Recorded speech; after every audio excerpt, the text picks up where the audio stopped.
bang for your buck in this house. Holy cow. I think this is what's going to sell the house. This turned out really nice. This house is a steal. Don't miss an all-new Flipper Flop Atlanta tonight at 9 on HGTV. I mean, these kids are used to just running in and out. And these parents don't know where these kids are.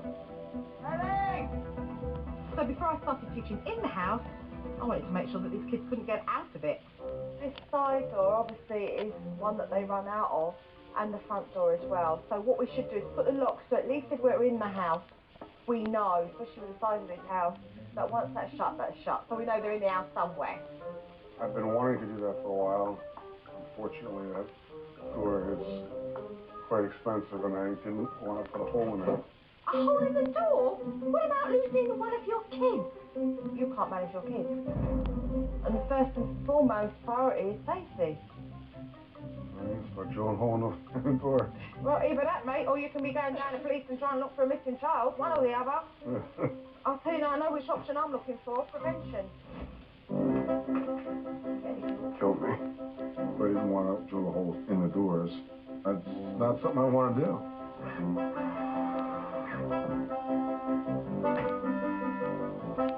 That hurt. You're still hurting, aren't you?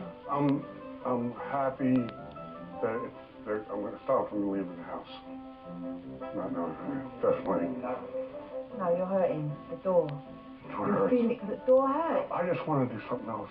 We'll do something else. I'll tell you what, come on then, I'll tell you to do something else. If Dad thought that putting a lock on the door was hard, oh, he's got another thing coming. See that black car there? Yeah, Yeah, see where I am? yes. Okay. If your kids get out the door because you ain't got the lock on, that's what you're going to be doing. Give me 10 of those. Run! Come on! What? Give me 10 back and forth to the car. Run? Yeah. 10. Move it! That's what you're going to be doing if your kids get out because you don't want to put a lock on that fancy door. 1. This is 2. Come on, 3. I'm an old man. He looked to me like, you're going to cut me some slack here. And I was like, no, another one, and another one, and another one. Oh, you weren't running this slow in the academy. Come on! Joe was proving a point, and the point came through loud and clear. So, locks on the door, should we take them off? Oh, hit my... Oh, my God. With Dad now taking steps forward to making sure these kids can't get outside, I need Mum and Dad to restore some law and order inside. Rules. They need them. Because when you're able to give kids rules, they know where the boundaries are. So I had Mum and Dad come up with some rules that they thought would be really important for the kids. No hitting or biting each other. What other rule is a no-no? Going outside. Yeah. And going to the street. Yeah, exactly, for safety. We've established the rules, and it's really important now for these parents to be able to convey those rules to these little ones. They need to understand their parents have clear expectations of behaviour, and that if these rules are broke, then there'll be consequences. See this? See all the green plates up there? These are the new rules of the house. No hitting or biting. But as soon as Mum started to read out those rules to the kids, they made it very obvious that they just didn't want to hear it. Okay, guys, so the next rule here is you guys are not allowed to run outside without Mommy or Daddy with you. No, yes, please. Another rule, you can't write on the walls. You can ask Mummy and Daddy for crayons, and you'll be able to sit at the table. Sorry, what did you just say? No, I won't be stop talking. No. No, don't. This is just him behaving this way, because this is the first time that the adults in the house have stepped up and said, actually, we've got some expectations. And they haven't had that. So, of course, these guys automatically have started to react to what you guys are laying down here. Things are changing in this house, and these kids are going to put up some kind of a fight, which means that Mum and Dad are going to stand up strong together. This is going to be their time-out bench, and they'll either all be sitting on it, or one of them will be sitting on it. If all 3 are in trouble, you can either discipline all 3 of them at the same time, or you can take turns. As long as it gets done, and you follow through, then the discipline has happened to each child. I presented Mum and Dad with the steps, time out, and to follow through with the sorries and the hugs and the kisses. These steps all have a purpose, so you can't jump from 1 to 5, or just go straight in at 2. start at the top and work your way down. We tried a timeout in the past, and they had never been receptive to timeouts. I could be wrong. It may work after we go through all these other steps. I'm hoping, but I just have my doubts.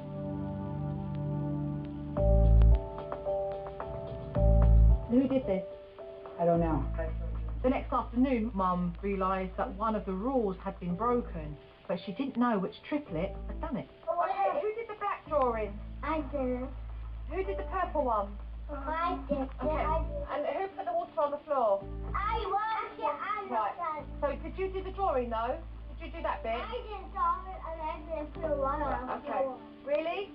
Obviously the triplets weren't going to admit to anything, so I needed to use another tactic. I want a serious conversation. Okay, where do we draw? Do we draw on walls or do we draw on paper? Which is the right thing to do? Paper. Paper's the right thing to do. Do we lie to Jojo, Mummy and Daddy, or do we tell the truth? What's the right thing to do? Shoot. Teddy, did you draw on the floor? No. No. Did you put the water though on the floor in the bathroom? Yeah. You did. Milo, did you draw on the floor? Yeah. You did. Jada, did you put water on the floor or draw on the floor? Which one did you do? You put the water on the floor. Jada, look at me. I am really happy that you told Jojo the truth. And that's really important to tell the truth. I never get the truth out of the kids. My mouth like freaking fell on the floor. I couldn't believe it. But all three of you know that you're not allowed to draw on the floor, that you're not allowed to put water on the floor. That's breaking the rules. We all know the rules, okay? So this is what's going to happen. You all three are going to do timeout right now. Do you understand me? Okay, follow me, all three of you in timeout. Let's go. Come on, we know to do the right thing. You're here in timeout because you know you're not supposed to draw on the floor. It's not the right thing to do. Now you'll stay here. And set the timer, please. Tell me what you just learnt from what you just watched. Why did they decide in the beginning not to tell me the truth and then to tell me the truth? She didn't accuse them. She asked them their own opinion. Exactly. What it does is encourages each one of your children to think about making the right decision. They start to think, their brains start to work, and that's what we want them to do as parents. We want them to think for themselves, so that later on in life, they know what's right. Joe really set the light bulb off in my head. I can get through these kids. We can get through these kids. After the kids did their 4 minutes, I showed Mum and Dad how to finish a proper timeout. The reason why you were put on this bench is because you were breaking the rules.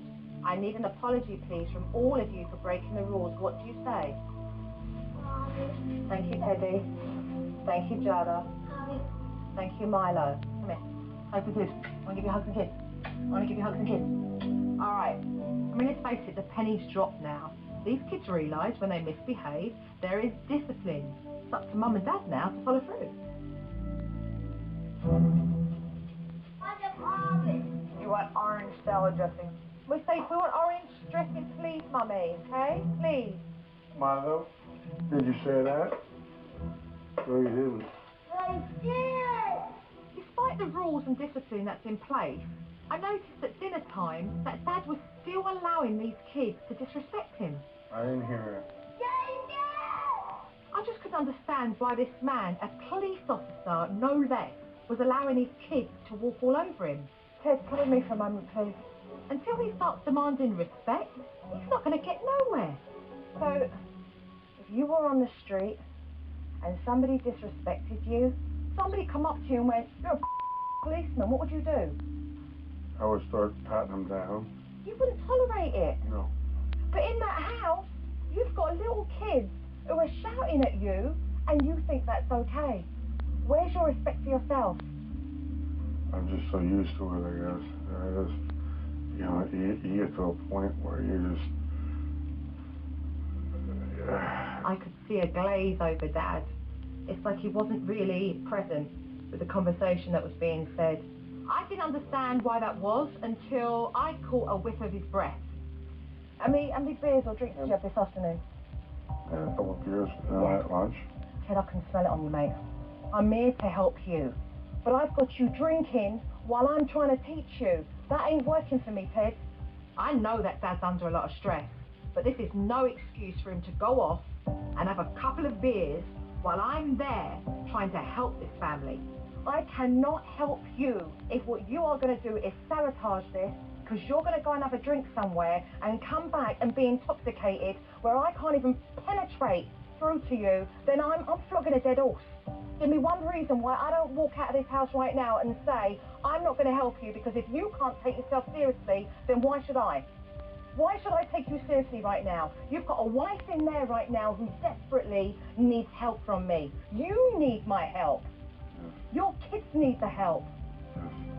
Give me one reason why I should still stay here, because there are thousands of families right now that would want me in their house helping them. Coming up on SuperNanny. Can Joe get Dad to fall in line? Whatever right now is making you feel that you need to escape with what's going on, I can get you help. Or will his relationship with Timmy continue to suffer? What he won't do is come up to you and tell you how he's really feeling inside, because he's too scared to do that. When SuperNanny returns on